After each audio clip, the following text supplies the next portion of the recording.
ایک بادشاہ کے پاس ایک عورت آ کے کہنے لگی، آپ کا نالائق بھتیجا میرے گھر میں گھس آتا ہے اور میری بیٹی جوان ہے۔ تو بادشاہ نے فرمایا، جب وہ وقت تمہارے گھر میں دوبارہ آئے تو مجھے بلا لینا، اور اپنا خصوصی کوئی کوڈ ورڈ دیا اور کہا، تو جب اس کوڈ ورڈ کے ساتھ آئے گی تیرے کو خصوصی میرے تک پہنچنے میں کوئی رکاوٹ نہیں ہوگی، پھر میں انصاف کے تقاضے پورے کروں گا۔ 2-3 دن گزرے، بڑھیا آ گئی۔ رات کا وقت تھا، بادشاہ اٹھا اور تلوار لے کے اس بڑھیا کے گھر چلے گیا۔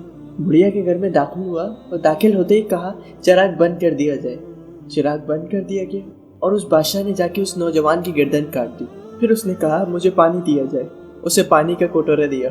اس بادشاہ نے پانی پیا اور کہا، چراغ جلا دو۔ جب کمرہ روشن ہو گیا، بادشاہ نے اس لاش کی طرف دیکھا تو کہا، الحمدللہ۔ بڑھیا نے کہا، آپ نے یہ 3 کام بڑے عجیب سے کیے، مجھے بتائے اس کی کیا وجہ تھی؟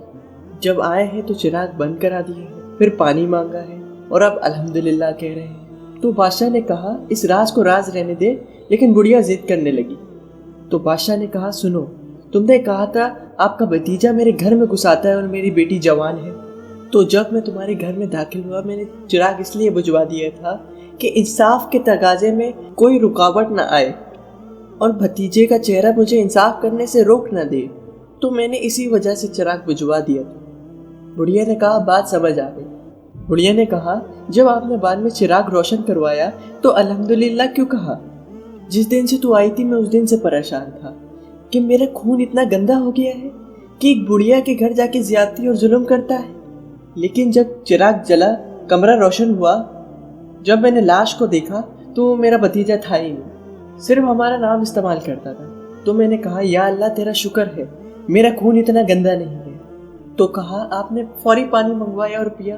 بادشاہ نے کہا، یہ بڑھیا، یہ تو راز تو رہنے ہی دے، یہ نہ پوچھ بس تو۔ بڑھیا ضد کر گئی، کہا، مجھے یہ بھی بتاؤ۔ تو بادشاہ نے کہا، بڑھیا پھر سن، جس دن سے تو نے بتایا تھا کہ آپ کا بھتیجا میرے گھر آ کے زیادتی کرتا ہے، اس دن سے بڑھیا نہ میں نے پانی پیا تھا نہ میں نے کھانا کھایا تھا۔ میں نے کہا تھا جب تک گناہ گار کو اس کے گناہ کی سزا نہ دے دوں تب تک نہ میں کھانا کھاؤں گا نہ پانی پیوں گا۔